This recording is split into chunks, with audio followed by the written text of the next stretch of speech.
Cupidité et richesse. Être cupide sans être riche. Il est crucial de comprendre que la cupidité n'est pas uniquement le domaine des riches. Elle peut également habiter les cœurs des personnes qui ne possèdent pas de grandes richesses. La cupidité est une question du cœur, un désir insatiable qui peut nous envahir indépendamment de notre situation financière.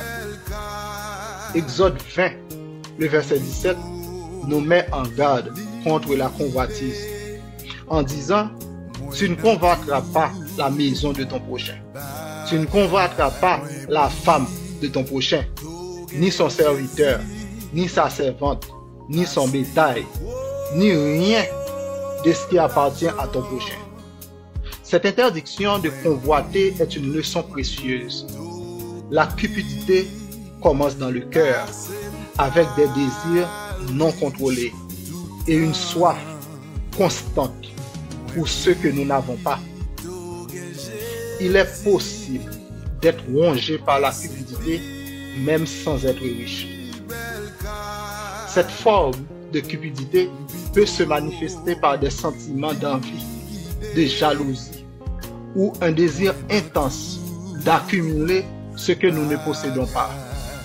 Par exemple, quelqu'un qui lutte avec des finances modestes peut ressentir une profonde insatisfaction et une envie dévorante des possessions des autres. Ce sentiment de manque peut mener à l'amertume et à des comportements malhonnêtes, créant ainsi une rupture non seulement avec les autres, mais aussi avec Dieu. La véritable richesse, comme le souligne Philippiens 4, versets 11 et 12, se trouve dans notre capacité à être content dans toutes les circonstances. Comme l'apôtre Paul a dit: je sais vivre dans l'humilité, je sais vivre dans l'abondance. En toutes circonstances et en tout lieu, j'ai appris à être rassasié et à avoir faim, à être dans l'abondance et à être dans la nécessité. L'apôtre Paul nous enseigne que notre satisfaction ne doit pas dépendre de nos possessions matérielles, mais de notre relation avec Jésus-Christ.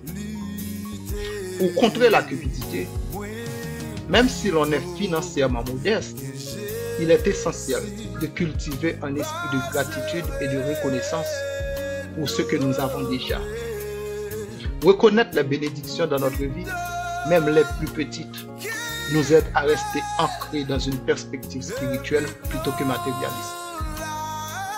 Apprécier ce que nous avons sans toujours rechercher ce que nous n'avons pas nous protège de la cupidité et nous permet de vivre une paix avec nous-mêmes et avec Dieu. En conclusion, la cupidité est une condition du cœur qui peut affecter tout le monde, riche ou pauvre.